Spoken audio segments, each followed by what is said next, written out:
Hello, Misfits. This is Kate. And this is Kevin. Welcome to Horrorwood.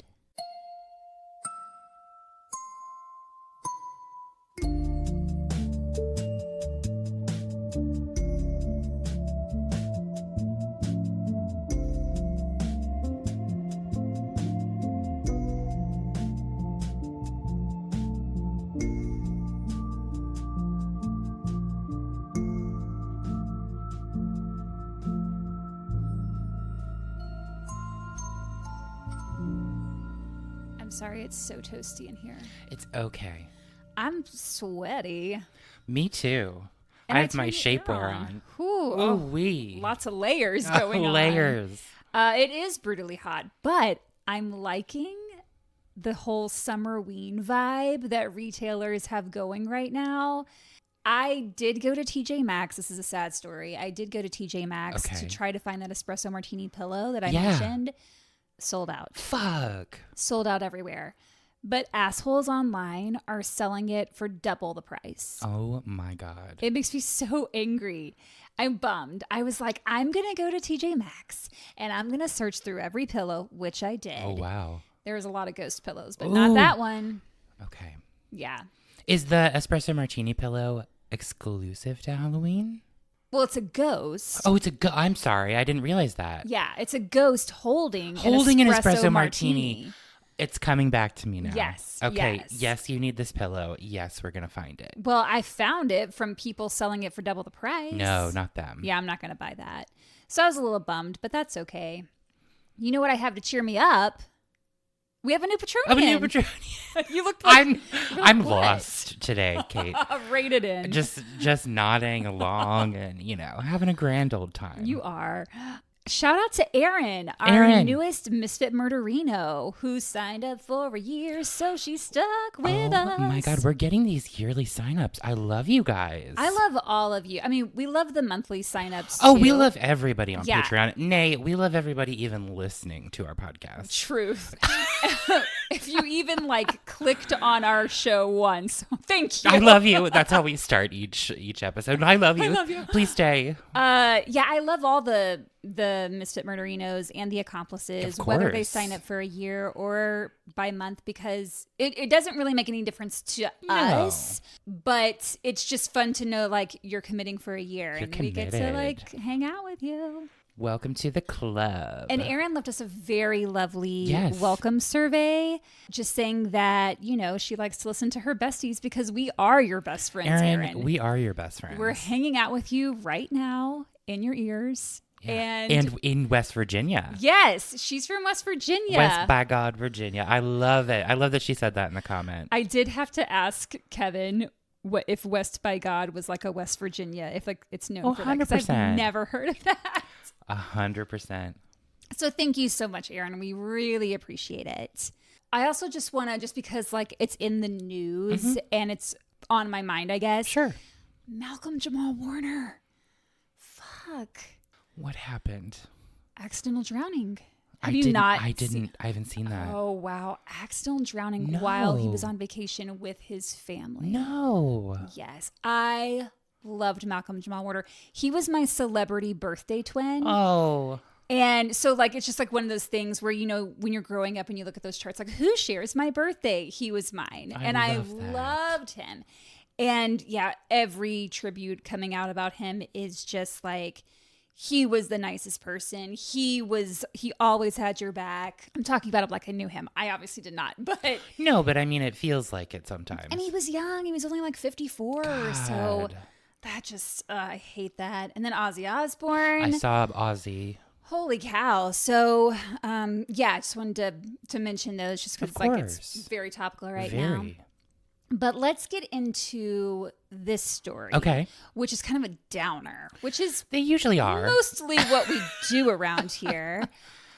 So last week, it was announced that on December 18th of 2024, so just a few months ago, a firing squad executed singer-actor Zhang Yiyang, making him the first performer that we know of in mainland China's entertainment industry to be put to death. By firing squad? Firing squad. Oh my God. I didn't even know that people still did that. Well, China does. Okay. According to human rights organizations like Amnesty International, China is known as the world's top executioner, carrying out more death sentences than all other countries combined. Whoa.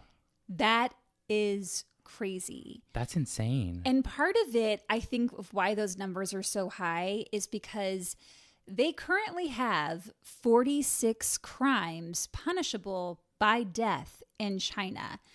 And that's down from what it used to be. It used to be a lot more. Oh my God, 46? Yeah. What are we talking here? Well, they're not all violent crimes. Like some of them are non-violent, like robbery, drug trafficking. So those are all punishable by death. Holy shit. Yeah, just this year, like earlier this year, 4 Canadians visiting China were arrested on drug charges and all 4 were put to death. Oh. Yeah. Oh no, and they couldn't get extradited or anything? That's awful. Or I'm sure it's a process. Yeah, I don't know what the legal situation like that, what that system is there, but damn. Damn, that's insane. And it's impossible to know how many executions China actually carries out in any given year because the death penalty, or death penalty statistics, I should say, are state secret. So most go unreported. Yeah. Which is wild. Which is why it was such a big deal that China announced Zhang Yiyang's execution, and they only did so because he was a high-profile celebrity. I see. Just FYI, in China, the surnames are listed first, so Yiyang is the name he would go by. I'll probably refer to him as that because another person in this story has the same surname, and so it can get confusing. Gotcha, confusing. But his offense wasn't stealing property or dealing drugs. What he was guilty of was far, far worse. There are 2 dates listed as Yiyang's date of birth. May 1st, 1990, which seems to be the one listed most frequently, but that could also be because a lot of articles just copy and paste without actually verifying. And the other date is January 27th, 1991, which was reported in a Chinese article from NetEase Entertainment. I don't know why there's 2 different dates.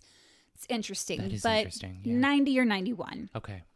NetEase is a Chinese tech company and apparently is one of the largest internet companies in the world.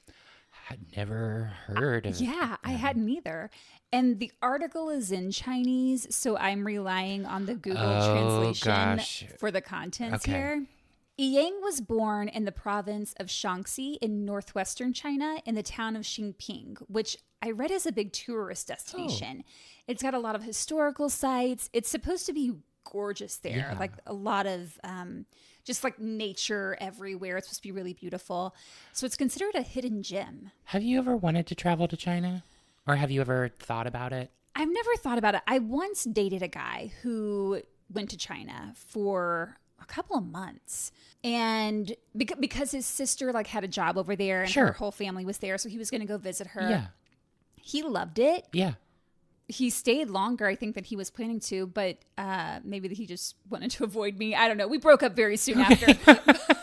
But no, I've never had any desire to go to China.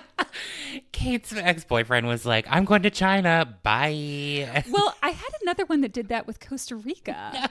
No. And I'm just realizing now there's a common denominator. Oh, no. We've uncovered something. Anyway, don't think too much into it. Matt said he was going to Ohio right now, but maybe I need to be concerned. I think you're fine. I hope so. So according to NetEase, this internet company or site, Yiyang was known to be easygoing, humble. He was always striving for excellence. He said that he wished he didn't have to sleep because life was already short and he wanted to have as much time as possible to do all the things he wanted to do. Girl, go to bed. He liked the sense of accomplishment that comes from working hard.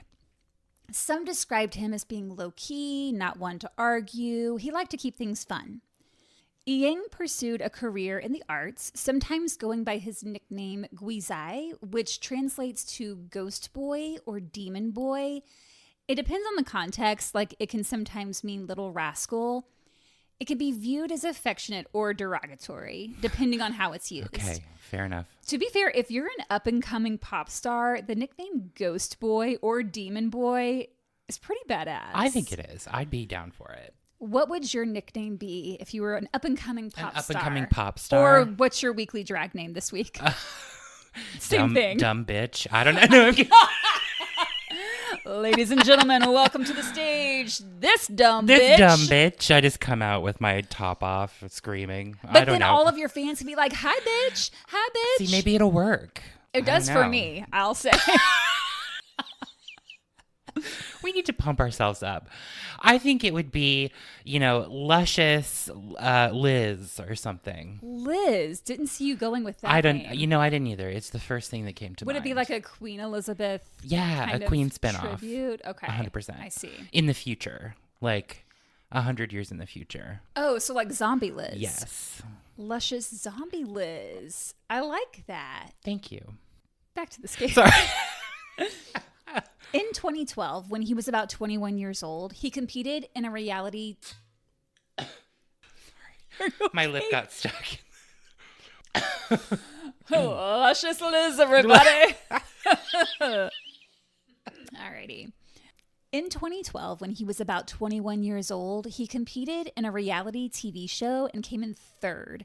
I couldn't find much about the show, but in my mind, it's like an American Idol type of program. Sure. So we're going to go with that. I don't know what it was. I've seen a lot of different clips of like Chinese singing shows, and they're all very differently formatted in a crazy way. Yeah, I think it was along those lines. Yeah, because I've tried to watch some, and I'm like, what is going on?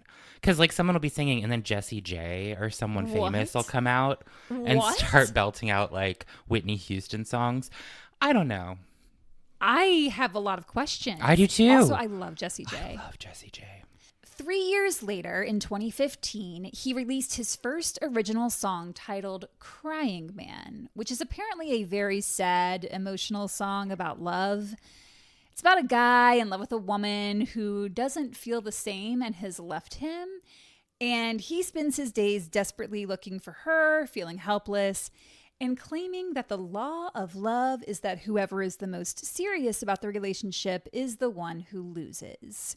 Whoa. Cry Me a River. It sounds like a big old downer, if you ask me, but Cry Me a River ate it up. Yeah. It was a big hit for him. Wow. In 2016, he released his album, I Only Care About My People. At least that's what Google translated it to in English. Something along those lines. Yes. It included songs like Heartache Must Be Very Painful and I Only Care About the People Who Care About Me. He might not have been a household name yet, but he was on his way. Yeah. I'm sure in Chinese those titles sound like much more poetic yeah. and romantic, yeah, exactly. I'm sure. My people I feel the same about me, I do. That's it. Thank you. You should write the translations for Google. Thanks. I should learn Chinese. When I went into college, Kate, when I first was like considering what are you going to do with your life, I was like, I'm going to be a journalist and I'm going to minor in Chinese. I had it all planned out. What a sharp turn you took. I just didn't have a lot of money and I couldn't go to the school that I wanted to. So that those options just didn't happen. But it's okay for that.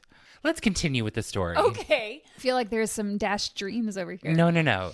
All right. So that same year that his album was released, he was invited to participate in several music events. So he's getting his name out there. He's climbing the ladder. And in 2017, he participated in Next Idol Wuhan Division. This is definitely like an American Idol type of show. Yeah. But side note, in 2021, China banned reality talent shows, specifically idol survival shows where contestants are competing for like a contract and then they can get voted off. The reasoning being that authorities believe the fandom these types of shows create is leading young Chinese people astray. They cite that these shows promote, quote, abnormal aesthetics such as sissy men. Okay, here we go. Exactly. It's so interesting because we did the K-pop episode And they're all about creating the fandom. That. Yeah. It's a complete opposite. But again, that's South Korea. Right. Very different. Countries. There was also a growing concern that when an idol commits a crime, their fans jump in to support them. There was an example of an entertainer who had been arrested for something, and his fans made T-shirts saying "Free so-and-so." I didn't put his name in here. And they were like, "We love you." And China's like, no, boo-boo.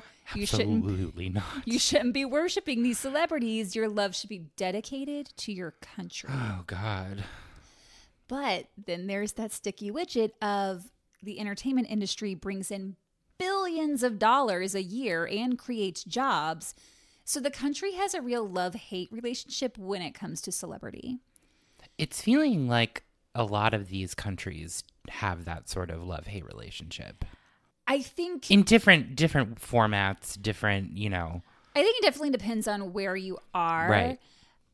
Because especially in a communist country like China, when it's supposed to be, your love is to your country, not to an idol, that's going to create problems, especially when that idol is making a shit ton of money for the country. So, yikes. Where do you, Yeah, where is the line? Where's the line? But back to Zhang Yiyang, his star was continuing to rise. In 2018, he was cast in a movie called The Soul of the Dragon. And that same year, he acted in a popular online series. So that resume is a growing. Wow. Over the next few years, he got more work in TV and film. And then in September of 2021, at age 30, his life changed forever. He began dating a girl. And when I say girl, I mean girl. Because she was just 15 years old. Oh, no. And like I just said, he was 30. Oh, no. Because she was a minor, her name has not been released to the public. Yeah. She's only referred to by her surname, Zhang, the same surname of Yang. So articles call her Miss Zhang, which is what I'll be doing. Okay. And because she was a minor, there's no information given about her. So unfortunately, we don't know who she really was as a person. The age of consent in China is 14. So the age at which you can legally consent to sexual activity is 14 years old. If you are under 14 and you begin in a sexual relationship with someone older than you, that is statutory rape. But if you are older than 14, a sexual relationship is technically legal. Oh, I didn't realize. But this is where it gets murky, because although the age of consent is 14, the age of majority is 18. So if you're under 18, you are considered a minor. And I don't care what the age of consent says, a 30-year-old pursuing a relationship with a 15-year-old, a literal child, right? That is grooming. No, that is child abuse. Oh, 100%. Full stop. And any grown-ass man who is sexually attracted to a child, that is depravity on another level. Right. Not today's topic, but we will but I cover understand. Epstein at some point. Okay. If those lists, if the entertainment names that were on those lists originally released are true. Yeah. It's hard to say what their relationship was like, but from the sounds of it, it wasn't good. Miss Zhang did not seem to want to be in the relationship, and she told Yang so, at which point he threatened to kill himself if she left him. Perfect example of manipulation, of coercive control. I can see how she could initially be drawn into him. Oh, 100%. You have this musician, this guy who's sort of, a famed celebrity in the country. Like, Yeah. Of course he's going to appear like sexy and like someone you want to be with. And she's only 15. I mean, he's on TV. He's on the radio. He's got a fan base. Right. Like, it's that idolization thing. Like, she's idolizing him, obviously not knowing him, but like, you get that way 100%. imagine you're 15 and a star who's older starts paying special attention to you and acts like he really likes you. That could seem appealing at first. I could see where that initial excitement would come in.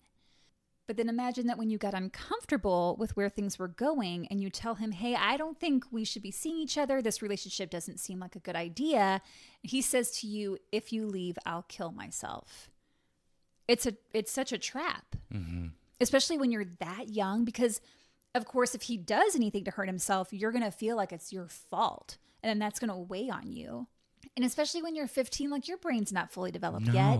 You can't really reason right and wrong and consequences at that age. 15-year-olds should be thinking about going to the movies with their friends and what to wear to the school dance. Not, oh my God, if I don't do what this guy says, he's gonna die. When I was 15, I was convinced, my friends and I convinced ourselves that, like, this is going to sound awful, but that we could get high from sniffing Bonnie Bell lip glosses. Wow. And no, you can't. I just liked the smell. Okay. So I bought a bunch of those, and my mom, like, overheard me talking to my friend about it. So she emailed the Bonnie Bell company to see if, like, that was a thing that people were doing. What a proactive mom. I found the email, like, 2 years later, but when I was going through her, snooping through her shit. But wow, what a kid you were. Hey, I mean, if you don't know how to use a computer, that's not my fault. And you leave your shit open for people to read, not my fault. Oh my. But yeah, this is what I'm saying. Brain not fully developed yet. Can't really reason right from wrong. Thinks you can huff Bonnie Bell lip glosses. Oh dear. And they responded, and they're like, "No, that can't happen." So that's a 15-year-old brain. Yes. That is. Mm-hmm. Well, we're going to go back to I this hate myself. now. Yes.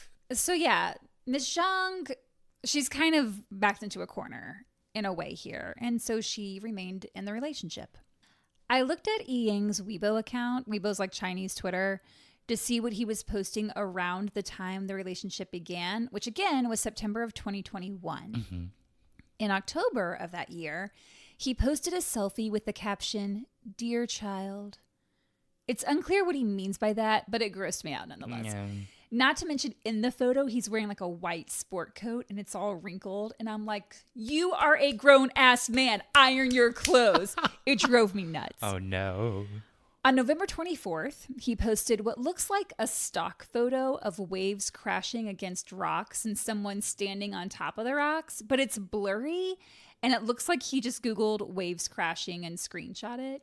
And the caption reads, "Being a person is like a candle. There is a heat, a light. Give people light. Give warmth. Thank you for all the joys in life. #Thanksgiving." #Thanksgiving. A week later, we get another selfie of him sitting in a car, and the Mercedes logo is positioned just so, like, it looks like he's like, oh, I just happen to be in my Mercedes. And he writes, quote, "I walked alone as if with 10,000 soldiers." Give me a break. This is awful. This is like what you would find in a teen's diary. It's horrible. And yeah, this is a grown-ass man. Yeah. On January 31st, 2022, which would have been Chinese New Year's Eve, because their New Year started February 1st, he wrote, and remember, this is translated, but you'll be able to get the picture. Okay. He wrote, "But do good. Ask for the future. Peace and joy. Get what you want. Happy New Year." It would be far from a Happy New Year, and I can tell you he wasn't exactly spreading peace and joy. Except for this little nugget he wrote on February 10th, quote, "There is a kind of love called #grandma." My God. #grandma? About 2 weeks after his shout out to #grandma, on February 26th, Yiyang asked Miss Zhang if they could meet up because he wanted to celebrate her birthday. Some articles state it was his birthday, some state it was hers. Whether his birthday was January 27th or May 1st, those are the two dates given for his, we know it wasn't February 26th. Right. I tend to believe it was her birthday they were celebrating because as of this date, she was 16 years old. Okay. And if it was her birthday, that just adds another layer of absolute horror to this situation. Miss Zhang agreed to meet him, and he led her into a secluded area in a remote forest in Xinping. The conversation quickly turned to the status of their relationship, and Miss Zhang, once again, expressed that she thought the relationship should end. Yiyang couldn't handle the rejection from this child that he's been manipulating and controlling for months, so he pulled out a pocket knife, like one of those that fold up, and began stabbing her repeatedly in the neck. Oh my God. It's not like he was using a big sharp knife that could to put it bluntly, end her life with like one cut quickly. No. This was a small knife he carried around in his pocket. He stabbed her multiple times, eventually rupturing her windpipe and severing her carotid artery. Oh my God. She, of course, did not survive. She would bleed out. And that is such a personal killing, The too. neck. He would have had to restrain her, for one, and then he would have been looking directly at her as he was killing her. Mm-hmm. And here she just thought she was going for a birthday celebration. And she was going to once again let him know that, you know, she didn't feel a relationship between the two of them was a good idea. Because it wasn't. And she knew that.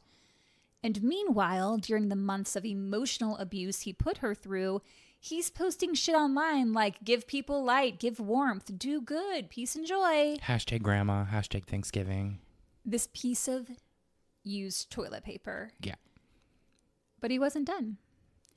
He then staged the scene to try to make it look like a suicide. A suicide. Because after giving herself multiple cuts and rupturing her own windpipe, making it impossible to speak or breathe, she then decided to sever her carotid artery by herself. Yeah, no. He's a fucking idiot. Dipshit. Before fleeing the scene, Yiyang stole Ms. Zhang's cell phone, went home to change his clothes, which were covered in her blood, then threw the bloody clothes and her cell phone into a reservoir.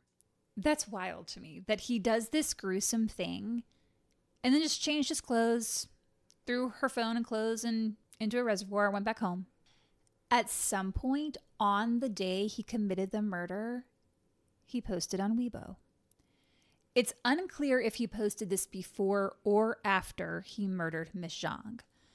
The post read, quote, "No matter what happens in the future, I will love her unconditionally." He is a piece of shit. That's awful. No. The next day, he checked himself into a hotel where he attempted unsuccessfully to end his own life using the same pocket knife he'd used on Miss Zhang. What? Yeah. Staff found him and called the police. I don't think he was going to end his own life because I just don't think you would do it with a pocket knife. I mean, that's just my speculating. I don't know if it was a cry for help. I don't know what it was, but why didn't he do it at home if that's was going to be his plan? I feel like because it would take longer for someone to find him then. Yeah. So he goes to a hotel where staff happen to come in as he's in the process of that. Yeah, something's off there. So, like, did he call hotel staff for, like, room service or something and they come? Like, I don't know. How would they come up there? I don't know. Do we know, like, what he was he trying to stab himself in the neck? It didn't say where. Okay. It just said he was using the same knife. Because I would also think if he, after killing Miss Zhang, maybe he was trying to, validate that you could kill yourself by stabbing yourself in the neck or something. I don't know. I don't know where or how he was trying to do it, but using a small pocket knife doesn't sound like he was that serious about it. Yeah. And then doing it so publicly to where someone could find you. It was almost like, oh, this is going to be a way to prevent anything bad happening. I don't know. Crazy. No, we can speculate wildly. Once police were involved, Yiyang was taken to a hospital and eventually taken into custody. So clearly there had to be some questioning of why were you trying to do this, which makes me think that he admitted to the murder. Unclear. Mm-hmm. But he was charged with intentional homicide. Wow. Okay. The police investigation found him to be, quote, psychologically paranoid with a strong desire for control. No shit. News of the murder and of his arrest shocked a lot of people because it was so brutal and because he was a celebrity known for singing love songs and he was pretty high profile by this point. He also had a lot of projects lined up and had just finished shooting the leading role in another film, which was released earlier this year. Whoa. There has been a huge outcry online about that, with people rating it 1 star and criticizing the entertainment industry for allowing his works to still be accessible. But that's a slippery slope. I was going to say. Because obviously he's not the only one that's working on that film. I mean, that's one out of, hundreds of people who put their time and their money and their effort into something. I understand the call and the outrage. Yeah, I get it. But you've got to think a little further than just him. Yeah, those hundreds of people, like, that's their livelihoods. Right. They didn't do anything. Yeah, think about, all the actors who learned their lines, the wardrobe people who designed the costumes, the people that built the sets, people that are working, 16 hours a day, 14, 16 hours a day, every day for who knows how long. Like, that is their career. That's their livelihood. They didn't commit this act, And they shouldn't have to suffer for someone else's mistakes. Yeah, and that's a pretty fucking massive mistake. Oh, no, trust me. I mean, if you can even call it a mistake, I mean, that's downright just murder. I mean, it was intentional for sure. For sure. I will say China does have a celebrity blacklist. Oh. So it's basically for stars who have shown immoral behavior in their eyes. And what it does is if you're on that list, it restricts your media appearances, you're banned from doing endorsements, you basically, it's to restrict your career. And his name has not yet been added to that. So there's been a lot of outcry over that as well. So I looked this up because I was like, well, he did this horrible thing. Of course he should be blacklisted if that's what they do to criminals or whatever. Sure. I looked it up. The blacklist focuses on living celebrities. Because the whole intent is to restrict your career. Right. His career is pretty restricted because he's dead. He's dead now, right? No spoilers, because I said at the beginning. So if the intent by wanting him to be on the blacklist is so that his films get pulled, again, you're back to that first argument of, well, then you're pulling the works of all those other people involved. And they're not on the blacklist. Exactly. So I don't foresee them adding his name. It'll be interesting if they do, because as far as I can tell, there are no deceased people on that list. Right. Well, and also you said that it was for preventative measures, which makes sense because if you're blacklisted, they don't want you in front of an audience. Right. So there's nobody trying to be in front of an audience with someone who's passed away, Yes. So we'll see what happens with it. Simple, but we'll see what happens with it. I just don't foresee his name getting added. It doesn't sound like it, yeah. Yiyang's trial lasted 2 years, during which the court said he showed no remorse. Ew. That's scary. That is scary. During its ruling, the court stated, quote, "This was a deliberate and calculated act. The brutality of the crime and his attempt to manipulate the scene reflect a severe threat to public safety." I have no doubt he would have done this again.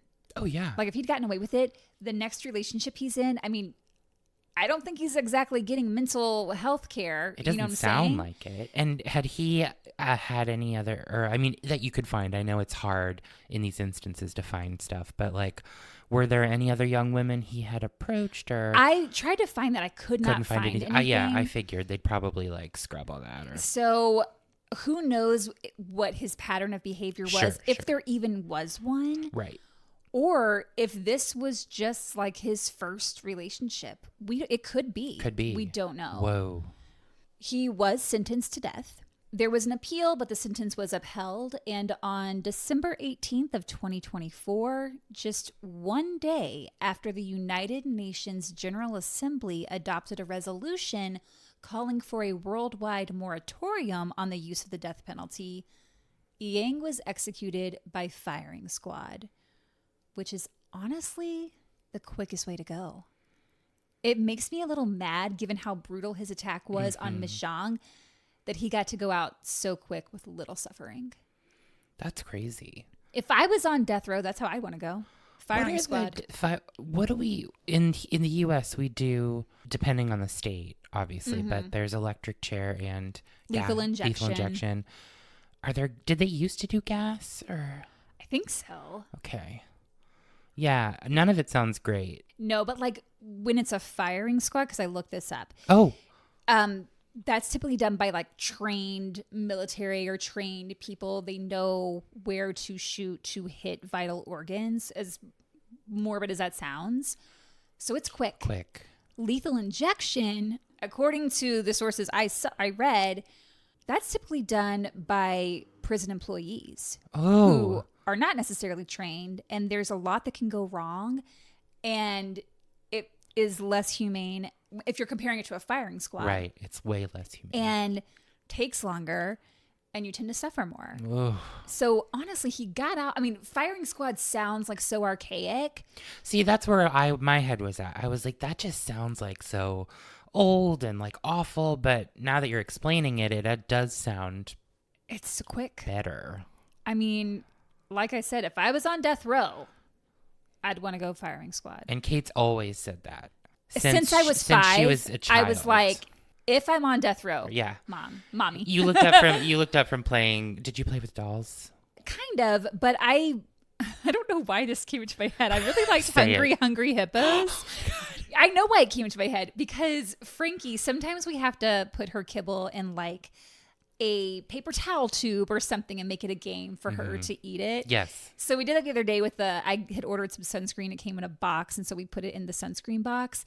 And so she's like attacking it, and then all the kibble spills out, and like she goes and she's like running all over the floor to eat it. And I was like, you look like a little hungry hippo. Hungry So hippos. I think that's in my mind. So since I was playing I was going to say, hippos. Kate's just playing Hungry Hippos, and she looks up and she's like, if I ever get on death row, firing squad. Yeah. Looks back down. Hungry hippos. Those hippos Get those are marbles. chomping. I don't know why I'm doing this. I know, I was going to mention it. Kevin made a very obscene gesture. That wasn't the intent. I just remembered you would hit the... Yeah. Right? Well, I did it like this. Okay. I think I used my... You know, it's a shame that we're not doing this on video. I almost recorded this on video, but I don't quite know that we have the technical setup for that yet. How would you want to go? If I was on death row, I'm going to be awful and say electric chair. Are you serious? I guess. What I don't want to say I don't want that? to choose the same thing that you chose. It's okay if you do. I mean, obviously that would be better. Okay, I was going to say it's okay if you don't want to suffer. But I mean, like cap, like. It's not that quick. Also, isn't there a thing like where if the cap isn't moistened enough or whatever, I think so. It can burn. Oh yeah, it's awful. I've heard horrible things. I watched a movie where that happened. Yeah, I would take that back. I'm going to take it back, and I'm going to go with Kate's choice and say firing squad. Okay, there we go. I just wanted to choose something to be different and cool, like a 15-year-old would. So you wanted to suffer? Yeah, Yikes. like my art. Wow, Misfits, if you were on death row, tell us how you'd prefer to go out. Oh, no. On Instagram, Facebook, YouTube, or Spotify at... Wait, is that the end? That's the end. He's dead. Oh. What else is going to happen?